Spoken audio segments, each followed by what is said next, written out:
चलो let's get down to business. तर hopefully तुम्ही आपल्या तीन जे व्हिडिओज मी टाकले होते सायन्स, हिस्ट्री आणि जॉग्रफीचे त्यातले बघितले होते. हिस्ट्रीमध्ये थोड्या थोड्या चुका झाल्या होत्या. आय एम सॉरी, कारण ते माझं पहिलंच आता खूप दिवसांनी जवळजवळ 6-8 महिन्यांनी एक व्हिडिओ टाकला. त्याच्यामुळे त्यात चुका झाल्या होत्या. तर hopefully you will forgive me. आणि थोडा जास्ती मोठा व्हिडिओ होतो आहे कारण खूप डिटेलमध्ये एक्सप्लेनेशन करतो आहे बघा मी, की जरी तुमचं थोडं नॉलेज रीडिंग थोडंसं थोडं कमी असलं तरी ह्या MCQज आणि त्यातल्या त्यात आपल्या MPSCचे क्वेश्चन्स कसे तुम्ही टॅकल करू शकता.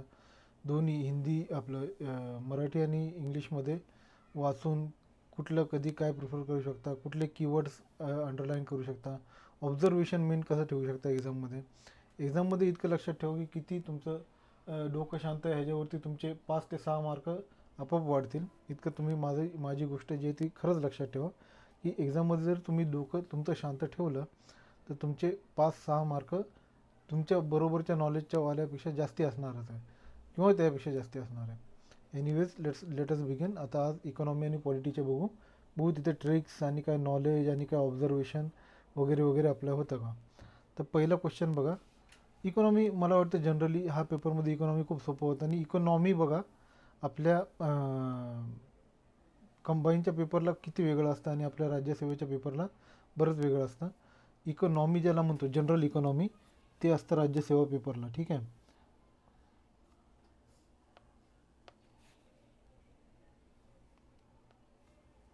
तर एक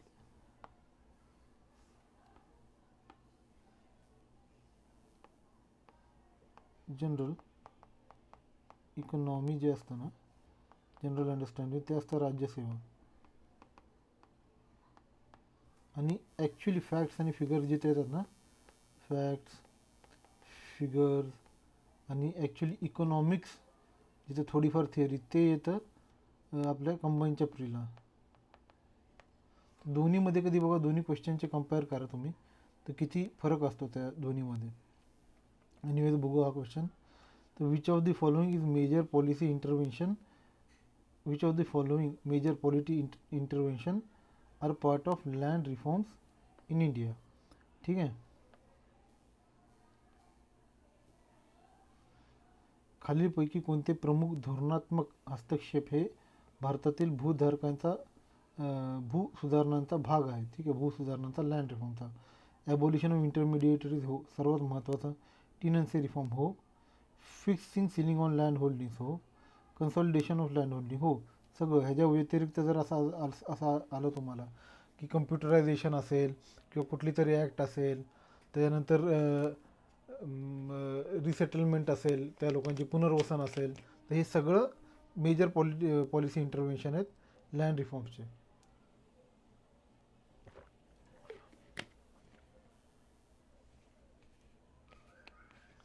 ओके. तर आन्सर येईल ऑल ऑफ दी अबाव. हां. पुढचा बघा, पुढचा question. Who are the beneficiaries of Annapurna Yojana. तर school girls, casual labour, senior citizens who are not under national old age pension scheme. एवढं मोठं दिलं हे, बोंबलून बोंबलून बोलते की मला घ्या बाबा, मीच उत्तर आहे आणि रिटायर्ड सोल्जर. पण तिथं काय झालं एक्झाममध्ये तुम्हाला खरं सांगतो, एक्झाममध्ये माझं डोकं जरा जास्ती चाललं. मी केलं अन्नपूर्णा आहे ना बाबा, योजनेचं नाव अन्नपूर्णा आहे म्हणजे काहीतरी बायकांच्याबद्दलच असेल, वुमेन रिलेटेड असेल, असं जास्ती डोकं चाललं आणि मी स्कूल गर्ल्स मार्क केलं. ठीक आहे. ॲक्च्युअल आन्सर काय होतं बाबा, ते ॲक्च्युअल आन्सर आहे हे रॉंग आहे. ॲक्च्युअल आन्सर ऑप्शन 3 आहे, कारण ते स्वतः सेल्फ एक्सप्लेनेटरी आहे हे. ठीक आहे. मागचे पण आपण खूप बघितले की हे जसे मागचे होते तसे सेल्फ एक्सप्लेनेटरी. तर असं जास्ती ओव्हर थिंकिंग नका करू. याला पॅरालिसिस बाय ॲनालिसिस म्हणतात. ते अशा गोष्टींमध्ये जाऊ नका. ठीक आहे. जसं जे जर इतकं मोठं बाकीचे एक एक वर्डमध्ये जर तुम्हाला ऑप्शन आहेत आणि एक मोठं पूर्ण सेंटेन्स दिलं आहे, तर त्याच्यामध्ये तुम्ही काय पिक करणार, तर आता हा जनरल तुमचा सेन्स झालेला आहे. हां. एनिवेज पुढचा क्वेश्चन आपण बघू. Question number 48. Balance growth AIIMS at. Balance growth rate. तर बॅलन्स ग्रोथ रेट याच्यावरती 2 क्वेश्चन आलेत बघा. आता बॅलन्स ग्रोथ रेट काय, equality between growth rate of income, ठीक आहे, ग्रोथ रेट ऑफ आउटपुट आणि growth rate of natural resources. ठीक आहे. इथे 3 फॅक्टर दिलेत. बरं ठीक आहे, equality between growth rate of income आणि पॉप्युलेशन. आता बॅलन्स ग्रोथ जिथे असेल तिथे पॉप्युलेशन हे कशाला असायला पाहिजे, तर पॉप्युलेशन जिथे आलं ते पहिला कट. नाही, बॅलन्स ग्रोथ रेट आपण कशाच्याबद्दल बोलतो, इकॉनॉमीची, ते पॉप्युलेशनचा काही संबंध नाही. Equality between growth rate of natural resources and growth rate of income. ठीक आहे, रिसोर्सेस दिलं आहे आणि इथं इन्कम दिलं आहे. इथे आउटपुट पण दिलं होतं, इथे 2 आले. Equality between growth rate of natural resources आणि परत पॉप्युलेशनचा काहीही तिथं काही संबंध नसतो. तर इथं मग मी काय चूज करणार, तर आता नॉर्मल आपण 3 बरोबर जातो, पण इथे बघा रेट ऑफ इन्कम दिलं आहे, रेट ऑफ आउटपुट दिलं आहे आणि नॅचरल रिसोर्सेस दिलं आहे. ह्या 3मध्ये ते 3 फॅक्टर आले ना, तर आपण 1 चूज करणार. ठीक आहे, बरेच जणांनी 3 मारला असेल की ते 3-3-3 अशी करून आकडा लावायचा, असं बरेच सर लोकांनी सांगितलं, मग 3 मारला असेल, पण हे तिथं नाही होत. त्यामुळे चांगलं ऑब्झर्वेशन ठेवायचं. आपल्याला 2 तास दिलेत ना बरं का, तर ते 1-1.25 तासात पेपर नाही सोडवायचा, बरोबर 1.25-2 तास घ्यायचे, 1 तास 50 मिनटं असे काहीतरी घेऊन टाकायचे. हां, पुढचा क्वेश्चन बघा. पुढच्या क्वेश्चनमध्ये मोठी माती खाल्ली. अर्बनायझेशन मीन्स, ठीक आहे, सेंट्रलायझेशन ऑफ पॉप्युलेशन इन सिटीज मी बोललो. ठीक आहे, डिसेंट्रलायझेशन ऑफ पॉप्युलेशन, हे कसं काय होऊ शकतं, नाही. सेंट्रलायझेशन ऑफ पॉप्युलेशन विलेजेस, नाही. ठीक आहे, बी आणि सी काढले, बी काढले, बी सी काढलं. आता ए आणि डी. ठीक आहे, increase in density of population म्हटलं आहे त्यांनी, increase in density of population. मी बोललो हां हे पण ठीक आहे, असं मी बोलून गेलो आणि ए आणि डी मार्क केलं. आणि तसं पण आपलं काय की बाबा बघा, जास्तीत जास्तीत जे असतील ते मी घेऊन जाईल, पण फक्त increase in density of population दिलं, किती डेन्सिटी असं नाही. ठीक आहे, एका ठिकाणी समजा असेल, एखादा गावात डेन्सिटी असेल 30 लोकांची पर स्क्वेअर किलोमीटर, ती वाढून 60 झाली तरी ते गावचं गावच राहणार आहे. तर हे चुकीचं दिलं. आयोगाचा आन्सर आहे ओनली 1. ठीक आहे, 1 ओनली ए. तर असं थोडंसं मायन्यूट ऑब्झर्वेशन आणि आउट ऑफ बॉक्स थिंकिंग असा विचार करा. इन्क्रीज इन डेन्सिटी फक्त दिली, लोकसंख्येच्या घनतेत वाढ, पण ती लोकसंख्या कुठली बाबा, ग्रामीण लोकसंख्या, शहरी लोकसंख्या, ही काहीच दिलेलं नाही. ओके, पुढचा क्वेश्चन बघू आपण. Which of the following statements about Atal mission for rejuvenation urban transformation are not correct. ठीक आहे, रॉंग आपल्याला इथे विचार करायचा. Amrut is flagship mission of government of India. हो, मी म्हटलं it was launched by ministry of housing development and urban affairs. आता कुठली मिनिस्ट्री होती ते मी विसरून गेलो होतो, पण अमृत बघा, अटल रिज्युनेशन कुठलं अर्बन ट्रान्सफॉर्मेशनसाठी आहे ना, मग अर्बन मिनिस्ट्रीच असणार आहे. मी बोललो चला हे पण ठीक असेल नसेल ठीक आहे, पुढे बघू. It address challenges of water supply in cities across the country. बोलो ठीक आहे असेल. Launch on 25 June 2015, 500 countries across the country. आता मला इथं आठवत नव्हतं, 100 सिटीज होत्या, 500 सिटीज होत्या, 2015ची स्कीम आहे, कुणाला आठवणार.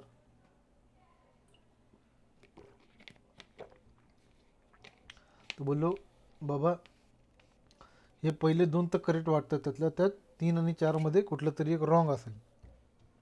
परत बोललो इतका डाटा आहे 25 जून 2015, 500 सिटीज, तर हे कुठनं तरी कॉपी पेस्ट करूनच दिलेलं आहे.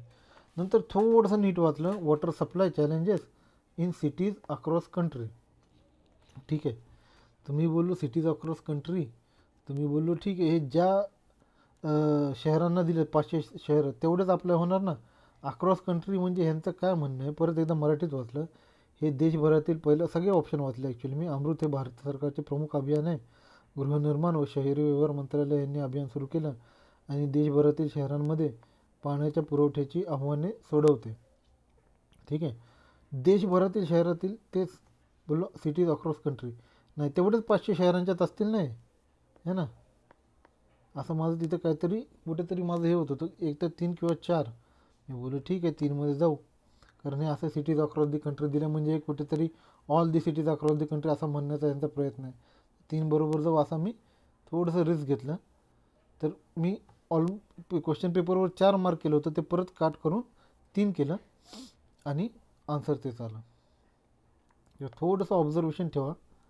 ठीक आहे, ज्या क्वेश्चन आपल्याला म्हणजे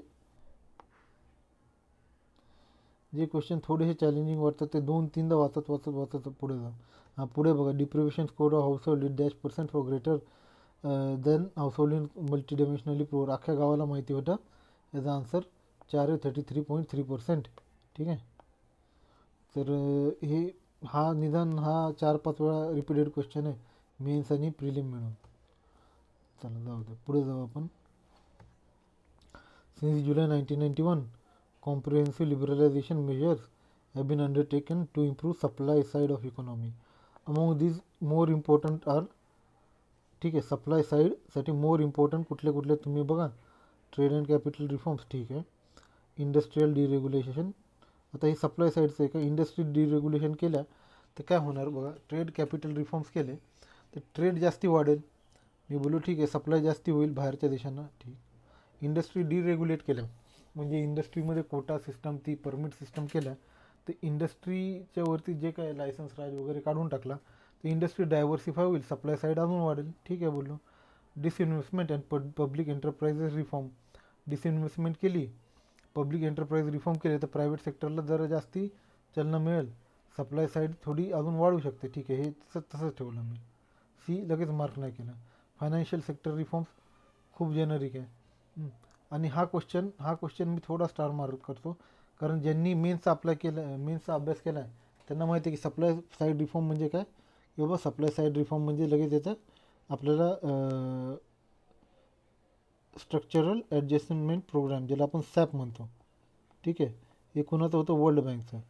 आता यावर्षी स्ट्रक्चरल ॲडजस्टमेंट प्रोग्राम असं त्यांनी दिलं नाही, पुढच्या वर्षी डायरेक्ट देते स्ट्रक्चरल ॲडजस्टमेंट प्रोग्राम किंवा सप्लाय साईडचे काय कुणी हे केलं होतं तर वर्ल्ड बँकने. आणि दुसरा एक असतो तो म्हणजे आय एम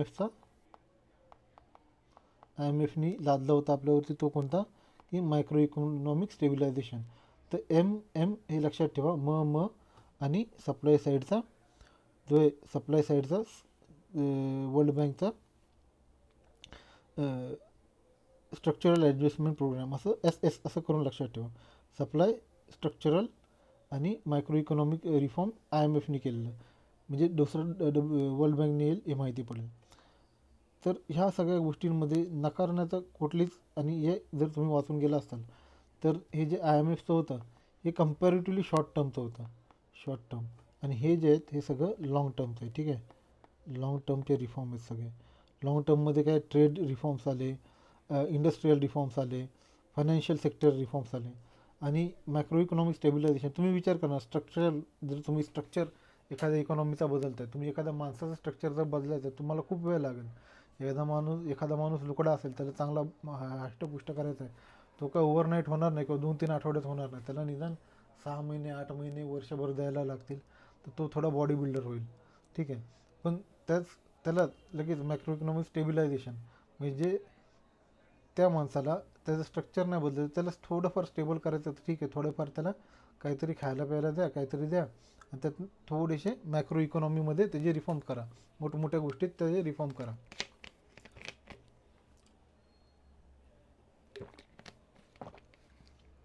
तर इथे काय होतं की बाबा फिस्कल सेक्टर रिफॉर्म, आणि दुसरं आलं होतं की बाबा तुमचे जे काय repo, reverse repo, CRR, SLR आहे त्याच्यात रिफॉर्म करा, ठीक आहे. ते पण एका प्रकारचे फायनान्शियल सेक्टरचे इथे पण होते, पण मेन ह्याचा फोकस कुठे होता की बाबा आपले जे काय मॅक्रो इकॉनॉमीला लागून जे काय असतात, म्हणजे तेव्हापासून तुम्ही बघा 1991पासून टप्प्याटप्प्याने ज्या लोकांनी मेन्सचा अभ्यास सुरू केला त्यांना माहिती असेल की CRR आणि SLR टप्प्याटप्प्याने इतके कमी होत गेले. तेव्हा 30-30, 40-30% असायचे, 30-35%. तर आता किती आहेत, 4%, 2% असे काहीतरी CRR वगैरे ठेवतो आपण. SLR पण खूप कमी करण्यात आला आणि रिपो रेट पण बरेच कमी ठेवतो आता आपण. तर ह्या गोष्टी ज्या आहेत ते येतात सगळ्या सप्लाय साईडमध्ये. आणि मॅक्रो इकॉनॉमिक स्टेबिलायझेशन, तर पुढच्या वर्षी हा मॅक्रो इकॉनॉमिक स्टेबिलायझेशनवरती कुठेतरी प्रश्न यायचा खूप चान्स आहे.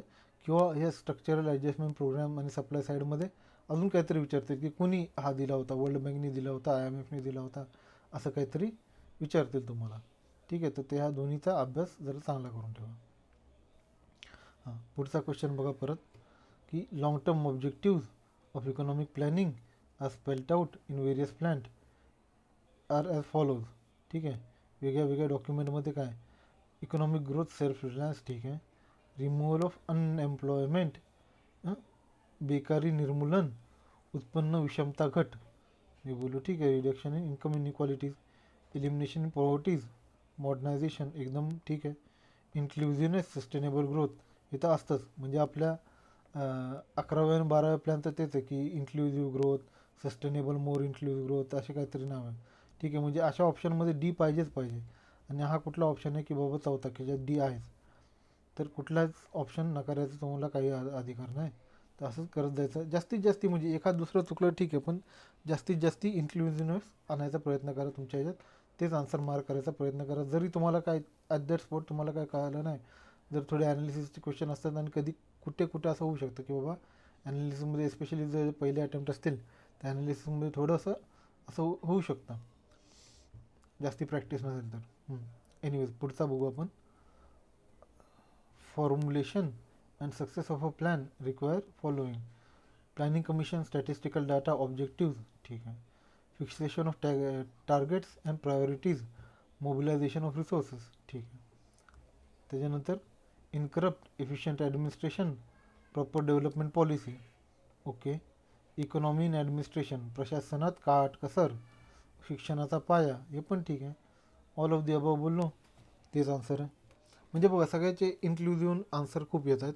All of the above, all of the above सगळे येत आहेत बघा. त्यामुळे इकॉनॉमी सेक्शन जो होता गेल्या वर्षीचा तो कम्पॅरेटिव्हली सोपा होता. हा क्वेश्चन कदाचित सर्वात अवघड होता. A country is poor because it is poor statement कोणाचं आहे? आता हे ज्यांनी मेन्सचा अभ्यास नसेल केला, मेन्सचा पण ज्यांनी केला असेल आणि हे नाही तर ते थोडे लडखडून गेले असतील. आणि काही काही जण म्हणतात ठीक आहे इथे गुनेड मिंडल ड्रॅगनर नर्स असं पूर्ण नाव दिलं, रॉबिन्स मार्शल, पण एक्झाममध्ये लगेच क्लिक नाही होत. तुम्हाला सांगतो की हा क्वेश्चन एक तर ह्याची स्पेस बघा एवढीशी, आणि क्वेश्चन पेपरमध्ये तुम्ही इमॅजिन करू शकता तुमच्या हातात क्वेश्चन पेपर, लाईटिंग कशी आहे ते हॉलची त्यावर डिपेंड आहे. तर हे लगेच ते क्लिक नाही होऊ शकत. तुम्ही खूप सारे क्वेश्चन पेपर म्हणून ते आपलं असे ही ॲनालिसिस चालले, प्रिवियस इयर्स क्वेश्चनची सिरीज चालली की बाबा किती ॲनालिसिस करायचे.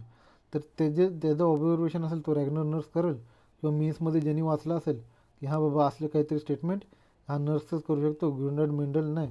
ह्याची थिअरीज थोड्या वेगळ्या आहेत, रॉबिन्स आणि मार्शल ह्याच्या पण थोड्या वेगळ्या आहेत. रॅग्नर नर्सचं असं काहीतरी स्टेटमेंट येतं, आणि हा पण मेन्समध्ये आलेला क्वेश्चन आहे थोडा फिरवून आलेला होता, इथं थोडा वेगळा दिलेला आहे. रॅग्नर नर्सचं हे स्टेटमेंट आहे. मेन्समध्ये रॅग्नर नर्सच्या बरेच थिअरीज, बरेच स्टेटमेंट तुम्ही वाचताल. म्हणून बोलतो की बाबा मेन्सचा आहे ना, मेन्सचा टप्प्याटप्प्याने तुम्हाला सांगतो. मेन्सचा जे जे काही निगडीत जे जे काही टॉपिक्स आहेत ते मेन्सच्या दृष्टिकोनातून पण करून ठेवा. एक म्हणजे तुमचं कुठली की बाबा हे सगळे इंटरनॅशनल ट्रेड, त्यातल्या थिअरीज आता नका करू, थिअरीज नंतर करा. ठीक आहे. दुसरं की बाबा पूर्ण fiscal policies, fiscal and tax policies, त्यामध्ये सगळे तुमचे डिफिसिट, सगळे फिस्कल डिफिसिट वगैरे वगैरे सगळे, पब्लिक फायनान्स हा जो येतो, पब्लिक फायनान्स आणि फायनान्शियल ॲडमिनिस्ट्रेशन, हे सगळं करून ठेवा. हे तुम्हाला इकॉनॉमीचं सांगतो आहे बरं का. आणि तिसरं म्हणजे GDP GNP हे सगळं तर सगळेच करतात. ठीक आहे. आणि तिसऱ्या गोष्टी ते म्हणजे प्लॅनिंग वगैरे तर तुम्ही सगळं करताच, म्हणजे प्रीसाठी करता, पण हे सगळे इंटरनॅशनल ट्रेड झाले, फिस्कल वगैरे, पब्लिक फायनान्स वगैरे, हे सगळे जे टॉपिक झाले ते सगळे चांगले करून ठेवा. ठीक आहे. या सगळ्या आपल्या चॅनलवरती ह्याची तुम्हाला एक लिस्टच देईल मी की कुठले कुठले याचे संभाव्यता आहे, आणि इथे पण सांगतच चाललेलो आहे. चलो नेक्स्ट क्वेश्चन बघू आपण. इथे पण बघा balance growth theory requires balance between consumer goods and industrial goods, capital goods and industrial goods, agriculture sector, industrial sector, कि all sectors of economy, obviously all sectors of economy. ठीक आहे. चलो आगे. हां आता बघा हा क्वेश्चन पण टफ होता अकॉर्डिंग टू शॉम्पेटर. आता शॉम्पेटरचे बरेच ठिकाणी नाव येतं, बरेच त्या थिअरीज आहेत. आता हे त्याचं डेव्हलपमेंट आणि ग्रोथबद्दल काय काय स्टेटमेंट आहे ते मी नव्हतं वाचलं, खरं सांगतो मी. तर development is a discontinuous and spontaneous change in stationery state. ठीक आहे.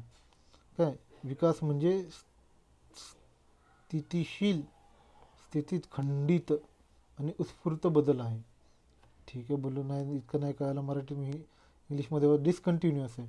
पुढे डेव्हलपमेंट डिसकंटिन्युअस असतील का, पुढे बघू. Well growth is gradual and study change in long run which comes about gradual increase in rate of savings and population. तर मी बोललो यार ग्रोथ लाँग रन नसतं आणि डेव्हलपमेंट जे असतं ना, ठीक आहे डेव्हलपमेंट डिस्कंटिन्युअस असू शकतं, पण डिस्कंटिन्युअस स्पॉन्टिन्युअस दोन्ही सांगितलं त्यांनी. आणि ग्रोथमध्ये लाँग रन नाही, डेव्हलपमेंट थोडं लाँग रन असतं आणि डेव्हलपमेंट थोडं क्वालिटेटिव्ह असतं. आपण म्हणतो ग्रोथ जे आहे ते क्वांटिटेटिव्ह आहे. ठीक आहे. तर मी म्हटलं नन ऑफ द अबो. विचार करेक्ट विचारलं none of the above. Actually दोन्ही आहे. हे आन्सर चुकीचं आहे. चलो कोई बात नाही.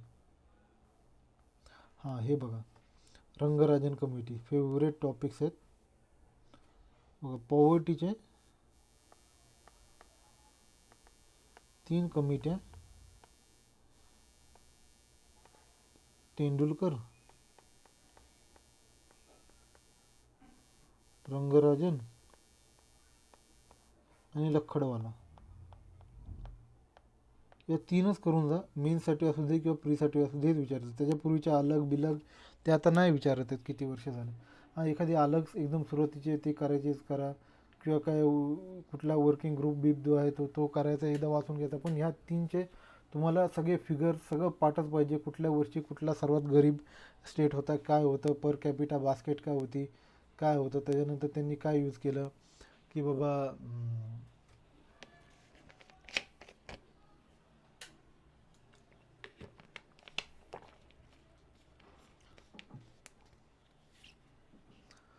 कुठली पद्धत वापरली गेली, रिकॉल पिरियड, मिक्स पिरियड, त्याच्यानंतर वेगवेगळ्या ज्या आहेत त्या सगळ्या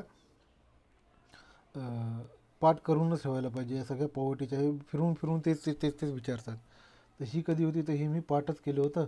define poverty line at rupees per capita की पर कॅपिटाची किती होती अर्बनसाठी आणि रुरलसाठी हे किती होती. तर रुरलसाठी सगळ्यांना माहिती होती 32 होती.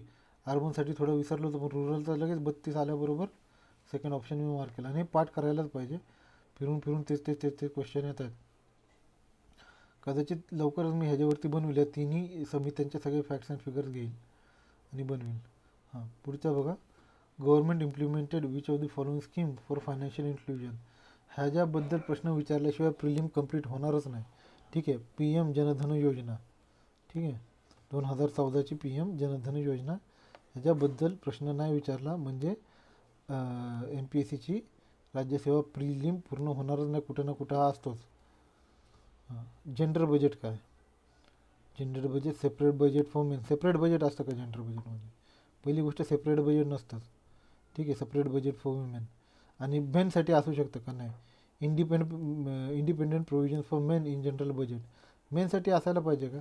आता असायला पाहिजे असं आपल्याला वाटतं पण ते नाही. तर ते कोणासाठी असेल independent provision for women in general budget हेच असणार. ओके. तर मोस्ट प्रॉब्ली हा जो हे ह्या लेवलचे जर 15 प्रश्न आले राज्यसेवेमध्ये तर त्याच्यामध्ये निदान 12 ते 13 तरी राईट असायला पाहिजेत. 1-2 मेन्स ओरिएंटेड आहेत. ठीक आहे. कुठेतरी फॅक्ट आहे तिथं नाही, पण निदान 12 तरी राईट व्हायला पाहिजे आणि सगळे आपल्याला अटेम्प्ट करायला पाहिजे. आणि निदान 11 मार्क तरी पाहिजेच आहेत. 11 10.5 11 मार्क तरी कुठेतरी पाहिजे. चला आपण आता पॉलिटीचे क्वेश्चन बघू. तर आता बघा. हां which of the following statements are not included in article 164. आता आर्टिकल 164 काय की मिनिस्टर असतात स्टेटमध्ये. ठीक आहे. स्टेटमध्ये मिनिस्टर आणि ह्याच्याच करस्पॉन्डिंग आर्टिकल कुठला आहे. आर्टिकल 75 जो युनियन किंवा सेंटरमधल्या मिनिस्टर्सबद्दल आहे. ठीक आहे. आता ह्याला आपण काय म्हणतो लोकशाहीचा पाया म्हणतो की सॉरी तर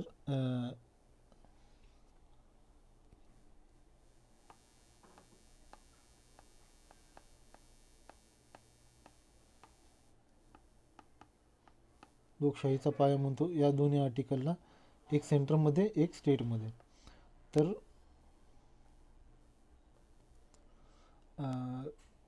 यावेळी 164 विचारलं, पुढच्या वेळी 75 विचारतील किंवा मागच्या एकदा 75 विचारलं होतं मग आता 74 विचारतील, 78 विचारतील. हे सगळे मिनिस्ट्रीज आणि गव्हर्नर ह्याच्याबद्दलच्या रिलेशनबद्दल आहे. ठीक आहे.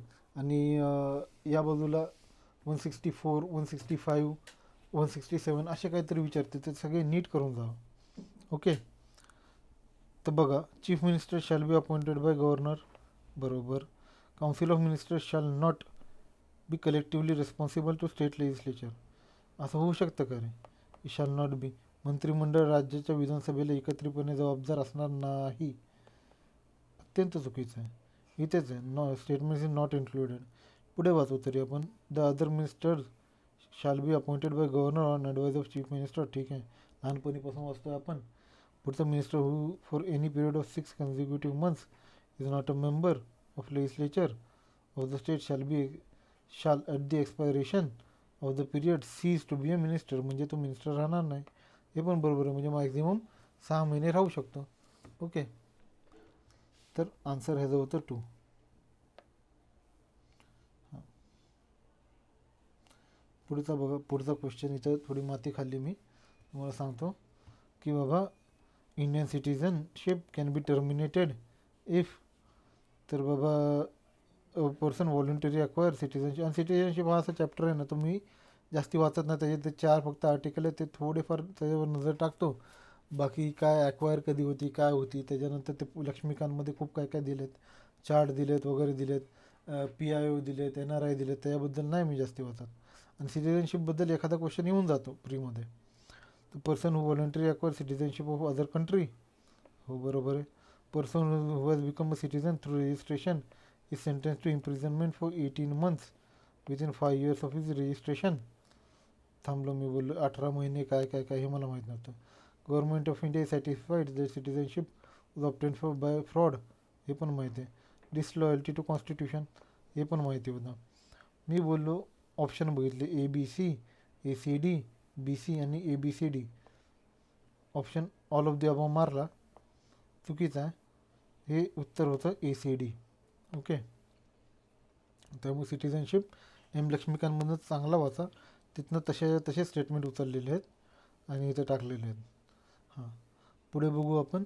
पुढे बघा, which are the correct pairs regarding to acceptance in Indian constitution. म्हणजे भारतीय संविधानात कुठले कुठले संदर्भ वापरलेत कुठनं त्याबद्दल फक्त विचारले. Post of vice president US, हो.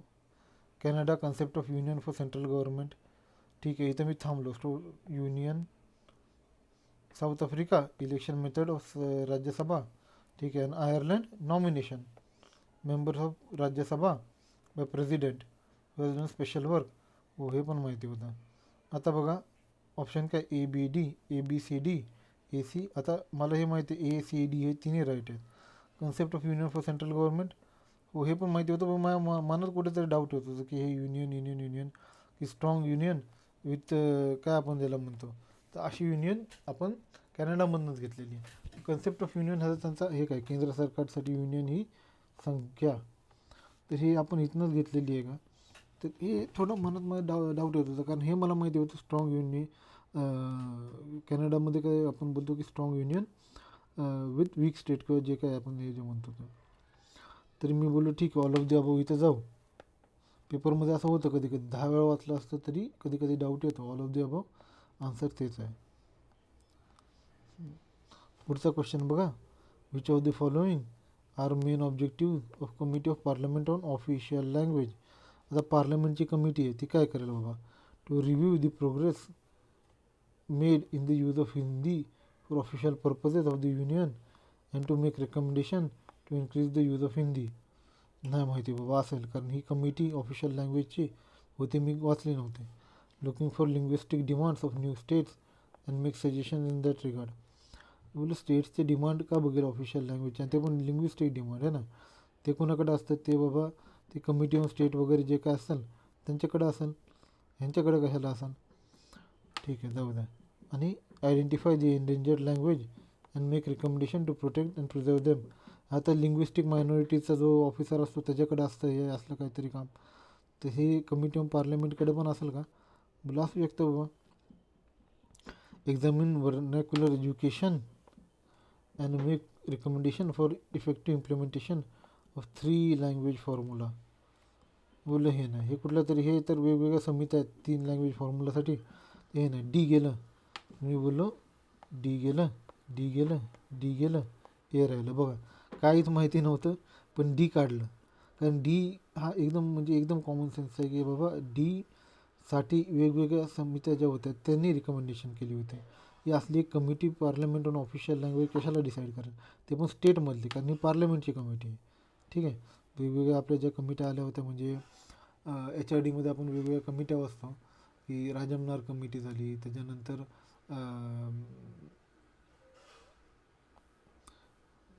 आपले एज्युकेशनवरती ज्या ज्या काही कमिटी, आता इमिडिएटली मला बघा आता आठवत नाही, पण अशा अशा ज्या कमिट्या असतात त्यांनी सांगून ठेवले 3 लँग्वेज फॉर्म्युला आणि कसं जायचं. तर एनिवेज पुढचा क्वेश्चन, पुढचा क्वेश्चन डोळेच फिरले, 5 मिनटं हाच क्वेश्चन वाचत होतो. ठीक आहे. Which of the following with reference of president of जिल्हा परिषद आणि इनकरेक्ट स्टेटमेंट बघा. 1/5 of total number of members of जिल्हा परिषद moves if 1/5 of the total members Zilla Parishad moves a motion of no confidence and passes it, president has to resign from the office. प्रेसिडेंटला रिझाईनला यार 1/5 लागतात का फक्त. त्यानंतर नीट वाचलं की बाबा त्यांनी असं एक रिझोल्युशन बनवलं तर होतं. हा क्वेश्चन जरा मराठीत वाचू आपण. मराठीत वाचला होता मी. जिल्हा परिषदेचे एकूण सदस्य संख्येचे 1/5 सदस्यांनी अविश्वास ठराव मांडून तो संमत झाल्यास, म्हणजे झेडपीनी संमत केल्यात, अध्यक्षांना पदाचा राजीनामा द्यावा लागतो. ठीक आहे. झेडपी अध्यक्षांना मंत्र्यांचा दर्जा देण्याचा निर्णय सुधाकरराव नाईक यांच्या मंत्रिमंडळाने घेतला असेल. जिल्हा परिषद अध्यक्षांना मंत्र्यांचा दर्जा देण्याचा निर्णय वसंतराव नाईक यांच्या, बोले यार सुधाकरराव नाईकने घेतला का वसंतरावने, म्हणजे या दोन्हीपैकी कुठलं तरी एक रॉंग आहे. ठीक आहे. म्हणजे एक तर बी येईल नाही तर सी येईल. पुढे बघू. जिल्हा परिषद अध्यक्षांना मंत्र्याचा दर्जा निर्णय घेता वसंतदादा पाटलांनी. आयला बोललो आता काय खरं नाही, बी सी आणि डीमध्ये एक काहीतरी चूज करायला लागतं आहे. तर म्हणजे एक करेक्ट आहे. मी बोललो ठीक आहे, हे करेक्ट असणार किंवा हे करेक्ट असणार, जावं 3 वरती मारा, 3 जिंदाबाद आणि पुढे चला. 2-3 मिनटं मी वाचत बसलो आणि आठवत बसलो, काय ते आठवणा. वसंतदादा तर नसतील हे मला वाटत होतं, कारण पहिलीच कॅबिन ना वसंतदादांची. वसंतदादांची तर नसेल, एक तर असं सुधाकरराव नाईक नाही तर वसंतराव नाईक, ह्या दोनमध्ये मला वाटलं. तर त्याच्यामध्ये म्हणजे हे नाईक सरनेम घेऊन त्यामध्ये मला वाटलं ठीक आहे सुधाकरराव यांनी घेतलं असेल. पण ह्या क्वेश्चनवर खूप डिबेट झाले टेलिग्रामवरती, यूट्यूबवरती, ह्याच्यावरती त्याच्यावरती, पण अल्टिमेटली क्वेश्चन जो आहे तो हॅश करण्यात आला आणि बरं झालं ते. एनिवेज पुढे बघू. एकदम easy question. Which of the following are non constitutional bodies. ठीक आहे. ही त्या कॉन्स्टिट्युशनल नॉन कॉन्स्टिट्युशनल काय, हा तर स्टॅट्युटरी पण नाही नीती. ठीक आहे. तर हा नॉन कॉन्स्टिट्युशनल आहे. State finance commission non constitutional आहे का रे, नाही, हा कॉन्स्टिट्युशनल आहे. National commission on backward class constitutional आहे. ठीक आहे. सेंट्रल इन्फॉर्मेशन कमिशन हा स्टॅट्युटरी आहे, हा नाही आहे. म्हणजे 1 and 4 आन्सर असेल. कुठे 1 and 4. ठीक आहे. चलो पुढे. की provisions of Lokpal and Lokayukta amendment act 2016. आता ओरिजिनल ॲक्ट मला थोडासा माहिती होता, अमेंडमेंट ॲक्ट त्याचा काय होता मला काही जास्तीची कल्पना त्यात नव्हती ह्याची. तर बघा, it amended Lokpal and Lokayukta act 2013 which came in to force in 16 जानेवारी 2014. ठीक आहे बोललो. आता हे मला आठवत नव्हतं कधी इन फोर्स आला ते, पण मी बोललो एवढं सगळं दिलं तर बरोबरच असेल. It also amended section 44 of 2013 Act that deals with provisions of furnishing details asset liabilities of public servant. ठीक आहे असेल बाबा, काय माहिती, घेऊन चालू आपण. आणि खालचे ऑप्शन पहिला बघितले. ठीक आहे. 3 आणि 4 all of the above. Made it compulsory that all state should setup office of Lokayukta within 1 year. आता मला माहिती होते ओरिजिनल ॲक्टमध्ये आहे, ओरिजिनल ॲक्टमध्ये असं प्रोव्हिजन आहे. बोललं ह्याच्यामध्ये पण असेल, ही आपली थिंकिंग असते, ह्याच्यामध्ये पण असेल, कारण बऱ्याच स्टेटने अजून केलं नव्हतं. हे मला माहिती होतं बऱ्याच स्टेटने लोकायुक्त सेटअप केला नव्हता, तर ह्यांनी त्यांना कंपल्सरी केला असेल. ठीक आहे. आणि पुढचं काय, amendment has removed period of 30 days for furnishing details of asset and liabilities of public servant. बोलले यार पिरियड ऑफ 30 days रिमूव्ह करतील का, म्हणजे असं काय, त्याचं काय विशिष्ट कारण असं काहीच नव्हतं नाही का.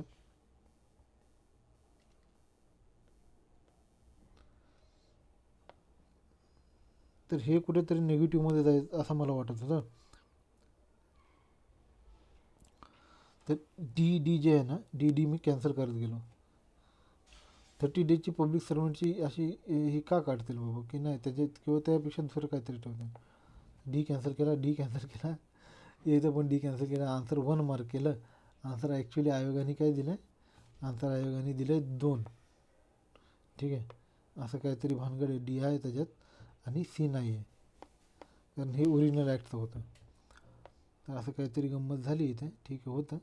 नंतर मी ऑल ऑफ द अबव करणार होतो, पण इथे जरा बघितलं की नाही बाबा 30 दिवसाची जी पिरियड आहे ती काढून टाकले. फर्निशिंग डिटेल ॲटेस्ट पब्लिक सर्वंटची, त्यांनी घुसखोर एखादा आहे पब्लिक सर्वंट आणि ते 30 दिवसाच्या आत करा आणि ती काढून टाकले, असं का होईल. तसं मी विचार केला आणि ते आन्सर बरोबर गेलो मी, पण ती चुकीचं निघालं. ठीक आहे, असं लॉजिक फसतं कधी कधी, पण ठीक आहे, लॉजिक काहीतरी लावायला लागतं आपल्याला ॲट दॅट टाईम जेव्हा माहिती नसतं. पुढं बघा, NCBC बद्दल क्वेश्चन आहे. Which of the following are duties of national backward class commission. ठीक आहे, to inquire into specific complaints with respect to deprivation of rights and safeguards of socially and educationally backward class. हां, sorry, एक गोष्ट तुम्हाला सांगायची राहिली की हो, आता ही अमेंडमेंट ॲक्टबद्दल गेल्या वर्षी विचारलं. आता बघा 2023मध्ये जे आहे ते महाराष्ट्राच्या लोकायुक्त ॲक्टमध्ये बरंच अमेंडमेंट आणलेत. एक अमेंडमेंट ॲक्ट अशी पास झालेली आहे, त्याचे डेट्स नीट बघून घ्या. दुसरी गोष्ट, त्यात काय बदल आणलेत ते बघा. काही वॉट अमेंडमेंट्स आणलेत, कुठल्या गोष्टी अमेंड केल्यात. एक की फीचर त्याचा आहे की बाबा CMला आणलं. आता हे पूर्वी पण CM होता याच्यात, आणि महाराष्ट्र हे पहिलं राज्य, ह्या पण प्रश्न विचारू शकतात, तुम्हाला इथे सांगू शकतो. म्हणजे की महाराष्ट्र हे पहिलं राज्य झालं ज्यांनी CM लोकायुक्ताच्या अंडर आणलेलं. तर हे बघा, ह्या अमेंडमेंटची जी ॲक्ट आहे चांगलीच वाचून जा. मला कुठे चांगली सविस्तर भेटली ही ॲक्ट, आपल्या चॅनलवर पोस्ट करेल मी. एनिवेज, पुढं बघा. Which of the following are duties of national commission of backward class to inquire in to specific complaints with respect to deprivation of rights and safeguards of socially and educationally backward class. ठीक आहे, specific complaints दिले आहेत ना. ठीक आहे, to participate and advise on socio economic development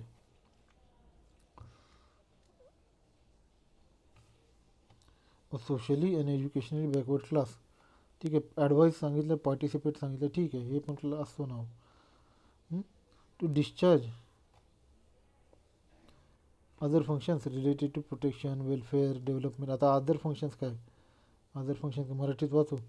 सामाजिक आणि शैक्षणिकदृष्ट्या मागासवर्गीयाचे संरक्षण, कल्याण, विकास, इतर कार्य काय पार पडणं. ठीक आहे बाबा, हे पण असू शकतं, नाही काय माहीत नाही. नंतर लिहिलं all of the above.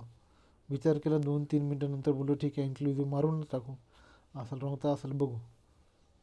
All of the अबवच answer आहे बघा.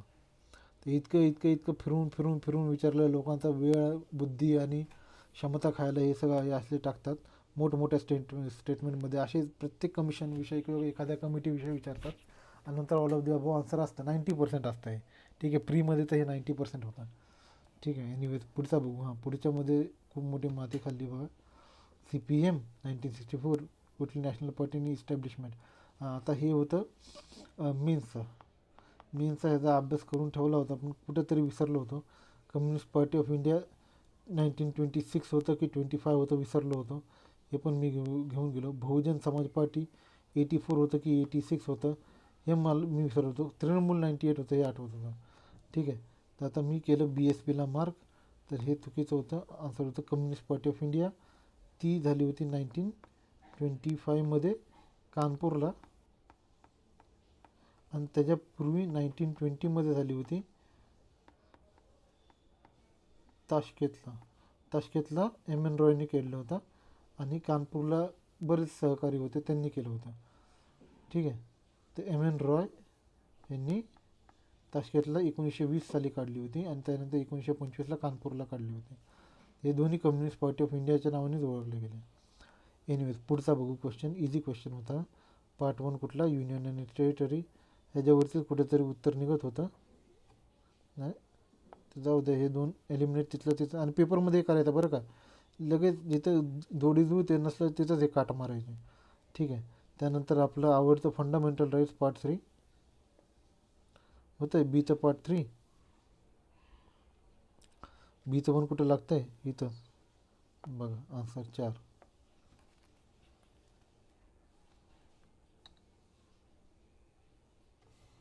हां, पुढचा क्वेश्चन बघू. Provision of the constitution relating to administration of schedule areas and schedule tribes in schedule 5th may be altered by governor. नाही, प्रेसिडेंट असतो आहे, मला माहिती आहे. May be altered by president, may be altered by parliament by constitutional amendment requiring special majority. हे नाही, governor नाही. तसं गव्हर्नरची ड्युटी असते आसाममध्ये, पण बाय इन जनरल आपण काय म्हणतो, गव्हर्नर कुठे असतो बाबा, गव्हर्नर फक्त आसाममध्ये असतो. इथं आपण म्हणतो प्रेसिडेंट. ठीक आहे. आणि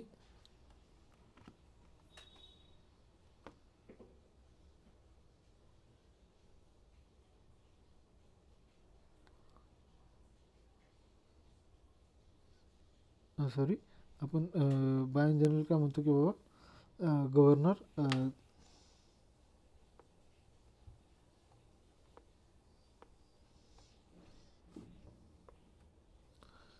तर इथं मी काय केलं की प्रेसिडेंट सगळ्या ह्याच्यात मी प्रेसिडेंट मारलं. Altered by parliament by ordinary legislation. Provision in constitution relating to administration of schedule areas part 4. इथं काय झालं होतं ॲक्च्युली, माझं झालं होतं कन्फ्युजन पार्ट 5 आणि पार्ट 6 एरियामध्ये.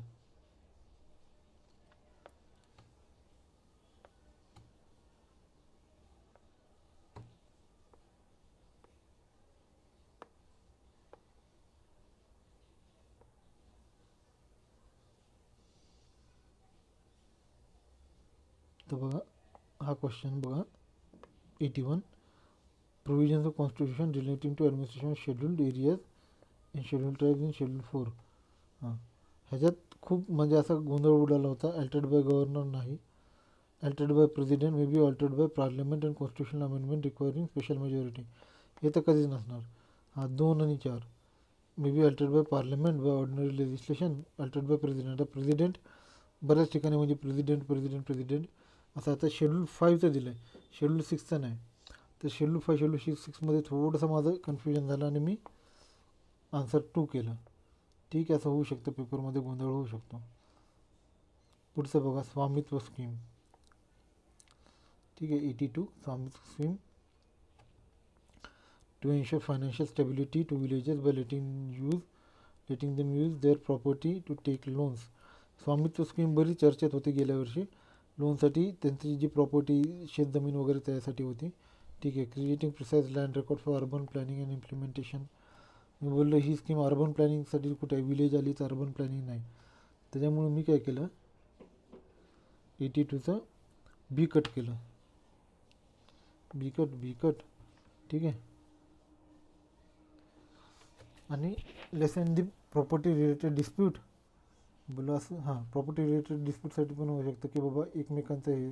आणि डिटरमायनिंग प्रॉपर्टी टॅक्स हे होतं का, तर बाबा असेल नसेल हे मला खरंच माहिती नव्हतं. आता ऑप्शनकडे बघितलं, ओनली ए आणि ACAD. आता मी बोललो मॅक्झिममला घेऊन जाऊ ACAD. ऑप्शन तेच होतं, ACAD आन्सर आहे. एक ऑप्शनवरनं इथं आपल्याला उत्तर देत आणि मॅक्झिमम घेऊन जायची आपली जी एक टेंडन्सी म्हणून ठेवा किंवा आपला एक लॉजिक म्हणून ठेवा, आपली ट्रिक म्हणून ठेवा. तर ते जिथे कन्सिस्टन्सी त्याच्यावर राहिली तिथे याचं उत्तर भेटलं. ठीक आहे. 0 आवर. आता 0 आवरचं बघा, 0 आवर इन लोकसभा. आता ते 0 आवर काय आहे तर बाबा हे ह्याला आपण काय म्हणतो, इंडियन इनोव्हेशन आहे ना, इनोव्हेशन. ठीक आहे. अजून कुठले इंडियन इनोव्हेशन आहे ते बघून घ्या की बाबा कट मोशन आहे, अमेंडमेंटचे मोशन आहेत, ते सगळे कुठले इंडियन इनोव्हेशन आहेत हे सगळे लक्ष्मीकांतांच्या बुकमध्ये बघून घ्या. the time immediately following question hours and laying of papers and before any listed business is taken up in the house known as 0 hour. बरोबर आहे. ठीक आहे. क्वेश्चन आवर्सच्या नंतर laying of paper before any business, म्हणजे डेचा जो business असतो, business of the day ज्याला म्हणतात, त्याच्या पूर्वीचा आणि क्वेश्चन आवरच्या नंतरचा टाईम जो असतो लगेच त्याला 0 आवर म्हणतात. For raising matters during 0 hours members have to give notice between 8 AM to 9:30 AM every day to speaker. असं काहीच नाही आहे बरं का, असं काहीच नाही. 0 आवरमध्ये डायरेक्ट क्वेश्चन रेज करायला लागतात. ठीक आहे. At present 30 matters per day as per their priority are allowed to be raise during 0 hour. हे मला माहिती नव्हतं. परत डी बघा, there is no maximum limit on the numbers of matter that can be raised on any given day as there is no provisions in rule about 0 our.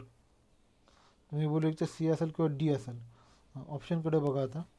Options A and B, A B D, B C D, A C A D.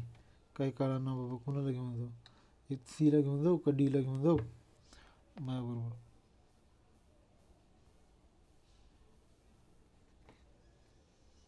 तर मी विचार केला ठीक आहे बाबा no limit असते, तर मी बोललो की बाबा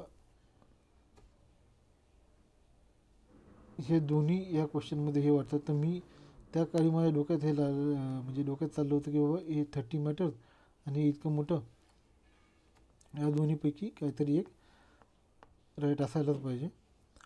आणि हा फॉर्मॅट बघा, A B A D, 3 statement. तर बोललो ठीक आहे. खूप वेळ म्हणजे विचार केला काही डोक्यात सुचाना. बोलो मारा 3.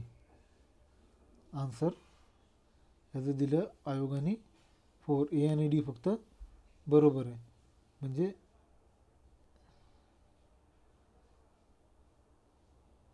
त्यावेळी काय झालं होतं ॲक्च्युली, हे स्टेटमेंट बी जे आहे ना, ते मी बोललो ठीक आहे हाय बरोबर नाही, ते म्हणजे माझ्या डोक्यात काहीच चालत नव्हतं की. आणि असं होतं कधी कधी फ्रीज होऊन जातो माणूस की बाबा डोक्यात काय चाललं आहे काय नाही. आणि मी मारलं डायरेक्ट बी सी डी 3 आणि ते रॉंग, ॲब्सोल्युटली रॉंग होतं. एनिवेज पुढचा क्वेश्चन बघू. Which of the following statements are correct regarding legal relationship between central and state government. Subject of transfer of property other than agriculture land is included in concurrent list. बरोबर आहे. ठीक आहे. Property agricultural property येते state लिस्टमध्ये, state list. ठीक आहे. ए बरोबर आहे मी बोललो. तर ए जिथे जिथे ए नाही तो कॅन्सल केला. Subject of wealth tax on property other than agricultural tax is included in union list. मी बोललो यार प्रॉपर्टी टॅक्स आणि वेल्थ टॅक्समध्ये असं होतं तर थोडं कन्फ्युजन होतं. ठीक आहे. Subject of entertainment tax is included in concurrent list. नाही, हे येतं स्टेट लिस्टमध्ये. सी रॉंगच आहे. जिथे जिथे सी रॉंग आहे ते कट. कारण आपण बघा ना पिक्चर टॅक्स फ्री कोण करतं, कुठलाही पिक्चर टॅक्स फ्री करतं स्टेट गव्हर्नमेंट करतं. तर एंटरटेनमेंट टॅक्स तो असतो तो माफ करण्याचा अधिकार स्टेटला आहे. स्टेट गव्हर्नमेंट कॉन्करंट लिस्टचा काही इथं प्रश्न येतच नाही. आणि सब्जेक्ट ऑफ अँटिक्विटीज म्युझियम हे तर वाचायची गरज नाही लागली, is included in state list. ते असतात अँटिक्विटीज म्युझियम वगैरे जे असतात ते स्टेट लिस्टमध्येच असतात. तर या सगळ्या लिस्टमध्ये जे जे काय आहेत ना ते पाठ करून ठेवा. ॲक्च्युली महत्त्वाचे विचारले जात आहेत आता regularly. Answer A B D.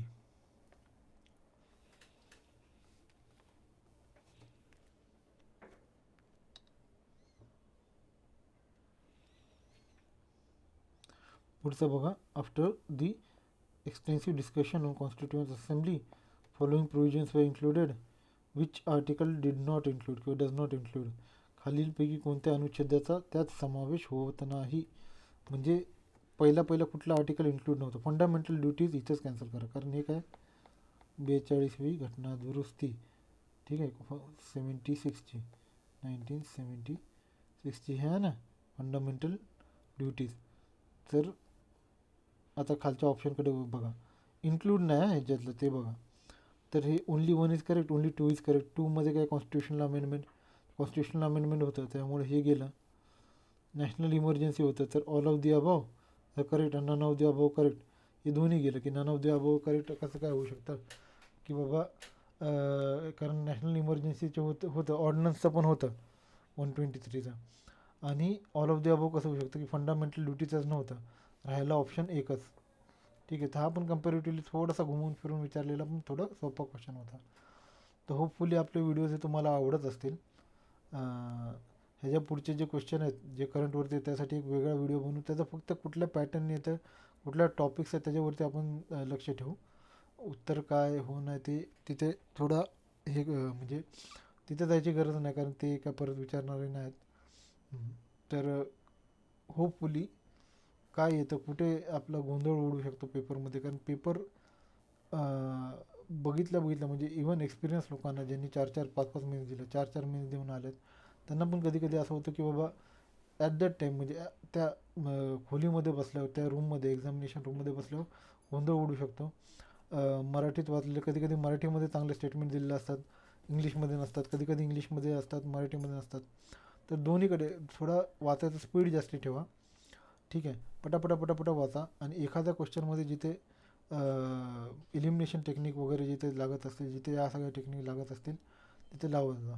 Hopefully तुम्हाला ही हा सेशन आपला आवडला असेल, हे व्हिडिओ आवडला असेल. आवडलं तर कमेंट करा, सबस्क्राईब करा.